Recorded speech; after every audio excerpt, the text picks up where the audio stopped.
Hi, I am Ashley Mills with Ibsen Homes at Windermere Professional Partners.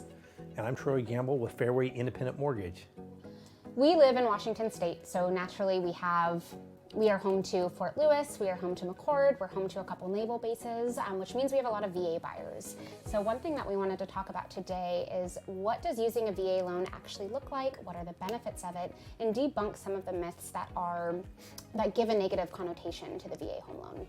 So I wanted to start by talking about the perspective that I get from VA buyers as a realtor and an Army wife myself.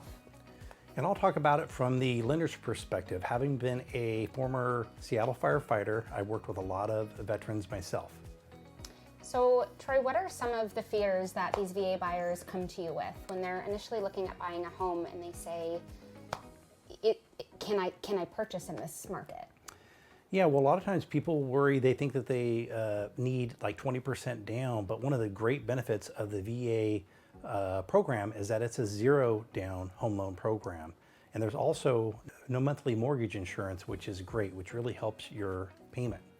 So with that, does zero down mean zero cash to close?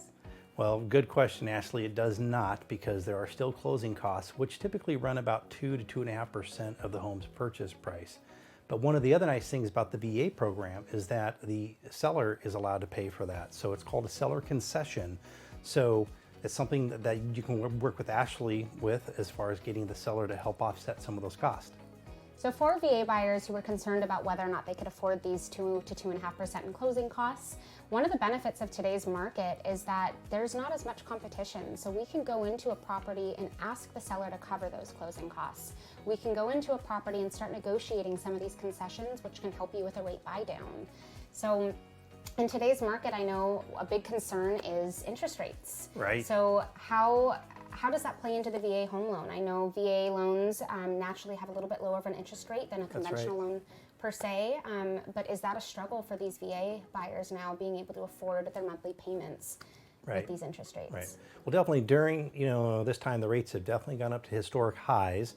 However, the good news is that nothing ever stays up and nothing's a straight line. Rates go up and down. So it's a great time to consider buying a home in this environment as long as the payment is affordable. We don't ever want anybody to have a payment that's not affordable.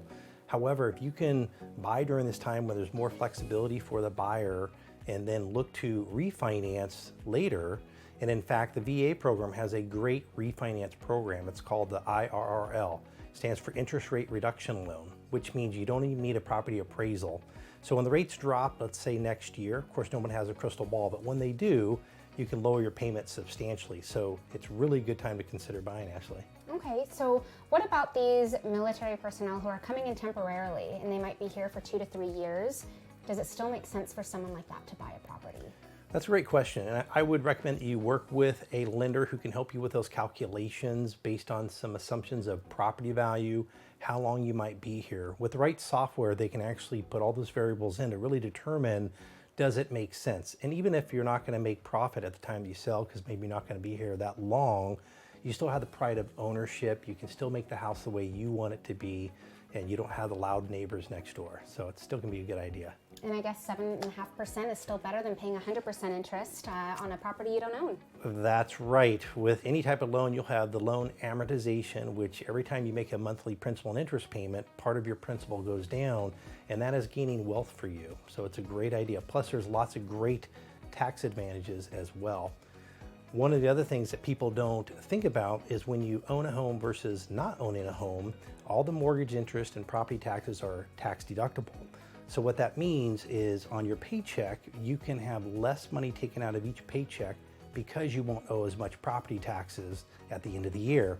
So if you have less taxes taken out, you're going to have more net income into your account, which helps to offset what can typically be a higher mortgage payment than what you might be paying in rent. So all of this sounds great. Like it sounds like it makes so much sense for a military personnel or a retired military to come in and purchase a property. So what are the negative connotations that are associated with these VA home loans? Why are sellers so afraid of them? Well, great question. As a lender, we get questions from sellers or listing agents who are working with the sellers. And primarily they've heard stories of where the VA appraisal could be an issue. And so those stories kind of get passed around and be kind of locked in to where they kind of associate VA with those issues. However, the main difference between a VA loan and a conventional is simply that the VA appraiser is really looking out for the veteran or current military personnel by way of doing a kind of a home inspection alongside of a property appraisal. They really want to make sure that the home buyer is not buying a home that's going to give them problems right out of the gate. So it's an added level to actually protect them, really. So what I've seen in the past is, over 23 years, I've really only run into a couple situations. One was a broken window, one was some paint that was, chipped, and one was a front porch that was missing some steps. All of them were easily fixed before closing, so it really wasn't an issue. And I've never had anything hold up an actual VA transaction. So usually what I'll do is I'll talk to the listing agent, kind of walk them through that just to make sure that they're, comfortable. And to my understanding, even if a broken window is called out in a VA appraisal, that's going to be called out in a conventional appraisal report, isn't it? That's correct. So a lot of people think those things are just for VA loan programs. However, conventional loan program is the same thing. Broken glass or cracked glass would be considered a safety item. And so conventional appraisers are looking for that as well. The VA appraisers are just doing a little bit extra, more of a home inspection with the appraisal. So the other thing, as a buyer's agent, when I'm talking with some of these listing agents about what type of loan product we're using, the feedback that I get is turnaround time. When I put VA financing down on an offer, we're at the mercy of a VA appraiser, and naturally VA appraisers can be a little bit slower than conventional ones. But on average, having worked with you with military VA transactions, I feel like the turnaround time, we're still maybe within a day or two of each other, and you can still typically close a home loan within 3 to 4 weeks. Correct. Yeah, usually I haven't had any issues with that. The VA appraisers do have a certain time limit before they have to move forward on the project, and we're not able to call them or to speed that up. On the conventional side, we can pay rush fees. VA doesn't have that. However, in 23 years, I really haven't had any issues with closing in 30 days. So we've talked about some of the negative connotations with the VA appraisal, but there's also a positive with using VA financing. With a conventional appraisal, if the appraisal comes in low, you get that appraisal report and boom, we're on to closing. It doesn't really leave much time to dispute without delaying the closing process entirely. The nice part with a VA home loan and a VA appraisal is you can receive what's called tidewater. So if that appraisal report is going to come in low, usually it's 3 days in advance on average. Correct. 3 days in advance, the appraiser will reach out and let you know that there might be some issues or they're having a hard time pulling comparable properties. With that Tidewater notice, it allows us as the buyer's agent and the listing agent to pull our own comparable properties and engage with that appraiser to try and make up the difference in value and potentially keep closing on track, have the buyer or seller not come out of pocket at all. So there really is an advantage that a lot of these other loan products don't have. Yeah, I would agree. Having Tidewater as a lender gives us time to, recover. We know ahead of time, so we can start that process of looking at other, comparable values, so we can keep the closing on time. So we've talked a little bit about the fact that the current market, there's not as much competition. You have a little bit more breathing room. However, does that necessarily mean that you can take your time on a pre-approval process? I've run into a lot of individuals who they think they have all of this time. They go and find a property that they love, but 90% of the time, if you love that property, so do 10 other people. So it's really important to make sure that we have your documents in order, we have your pre-approval ready, and that way if you do want to make an offer on this property, you can. So with that in mind, Troy, what are some of the differences for a VA buyer versus a conventional buyer? I know with a conventional home loan, some pretty standard forms that you're going to need are W-2s. You're going to want to look at their credit, their bank statements, but I know there's a few differences with VA buyers. Yeah, for sure. Great question. Well, really gets separated into whether they're active military or, previous military.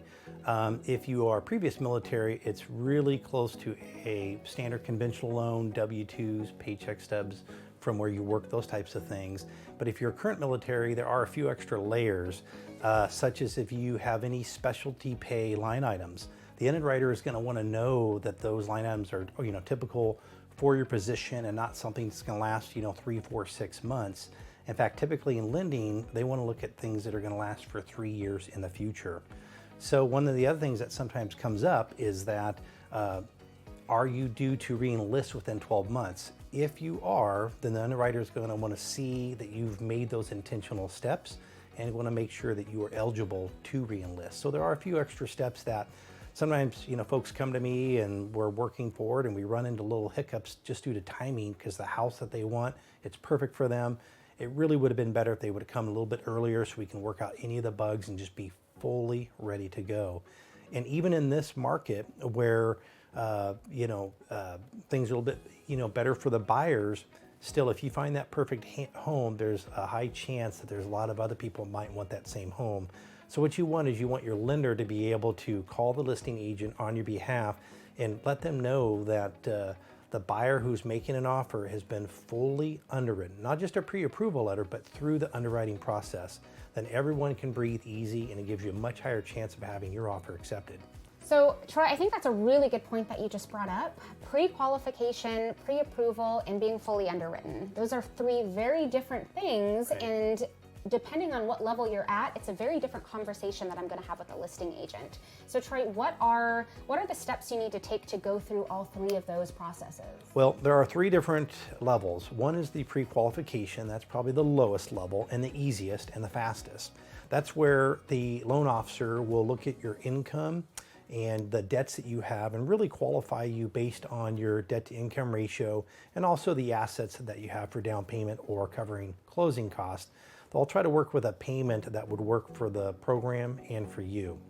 The next step is actually a pre-approval, and that typically entails having you apply for the loan, having your credit pulled to look at your credit and all the details of your credit. And it's a little more thorough, and typically your loan will be run through an automated underwriting system that needs to give a thumbs up approved symbol at the end, and then you're approved. A lot of times they'll give a pre-approval letter at that point, but really what you want is you want to get fully underwritten. That's the most important. That's going to make you the strongest buyer, and that is where you've applied, they've run your credit, but they also will collect your supporting documents and submit that into the underwriter so the underwriter can actually review it. And in lending, an underwriter is the only person who can actually truly approve a loan. So when you find that perfect home and there's 5 other people trying to buy it, you want to be as strong as possible, and that's being fully underwritten. So your lender can talk to the listing agent, let them know, hey, this isn't just a pre-approval letter that we sent you. My clients have gone all the way through the underwriting process and we don't anticipate any issues at all. Much better chance of winning that actual bid. So talking about being competitive, I feel like another big piece of that puzzle is finding a local lender. With a lot of active duty members who might be moving from another state, I feel like one of their struggles is getting connected with a realtor and a lender in their new home state. So by nature, a lot of them are finding these credit unions and these banks and not working with someone local to their market. Well, knowing the actual local market, a lot of times there's nuances in our market that an online lender or a remote lender is just not going to know. The other thing a lot of people don't think about is the banks and credit unions. A lot of times the loan officer is paid a salary, very little commission, if any, and that does make an impact. If your loan doesn't go through, or if they have to deliver 2 days from closing and say, sorry, we made a mistake and your loan's not going to work, they're not that concerned. It doesn't impact their paycheck. For us as a mortgage banker, local lender, we are on your side 100%. We get paid when your loan closes. We are vested. We'll always work hard for you. And I think that's really important in this market. Yeah, you have skin in the game. That's right. The other big piece of it is being able to get a hold of your lender. I don't know how many of you have tried to call a bank, but it is a long process trying to get somebody on the phone. So with most local lenders, I feel like it's as simple as a text message. It's, you have accessibility to them. You can drive to their office and actually physically sit down and talk about some of these options. I know, especially with a lot of service members or just any worker in general, most people are working 8 to 5 jobs. Right. So by the time you can actually sit down with a lender or go and tour a house, it's after 5 o'clock or it's a weekend. And if you're working with a bank or a credit union or some of these online lenders and you can't get a hold of your lender, what then? What happens if you need that pre-approval, if you need that lender to talk to that listing agent? Sorry, hope the house is still there on Monday. So, having a local lender who is going to actually be there for you makes all the difference. That's right. You and I talk a lot after regular banker's hours, for sure. And it's Yes. important. So the VA Home Loan's purpose was to make it easier for service members and veterans to get into a home of their own. So aside from purchasing a property, another thing that Troy and I do on the local level is we've partnered with American Warrior Initiative. And what that does is for every closed transaction, a portion of our compensation goes towards this foundation. So American Warrior Initiative is a foundation who helps to provide resources to some of these service members and veterans. One specific avenue that Troy and I contribute to is service dogs for individuals who are experiencing post-traumatic stress. I don't think a lot of people understand how expensive these service dog animals are and how long it takes to train them. So on average, you're looking at around $25,000 and at least 14 months of training. And certainly if you'd like to see the excitement on their faces when they're awarded a dog, it's typically done as a surprise. It's a wonderful thing to be part of. Highly encourage you to go to the website AmericanWarriorInitiative.com. So we've talked a lot today about the VA home loan, VA buyers, and some of the next steps that you need to take if you want to get into a home yourself. As I had mentioned before, as an Army wife myself, I do understand some of the challenges that these VA buyers face, and it's an incredibly important topic to educate people on, and there's a lot of questions that are probably still not answered yet. Yeah, Ashley and I, we've worked together for 5 years. We're both passionate about helping military members get into a home, but also making sure it's the right home, the right payment, make sure we answer all of your questions. So if you have any questions, whether you're looking to buy now or in the future even, please don't hesitate to reach out to either one of us. We're happy to help.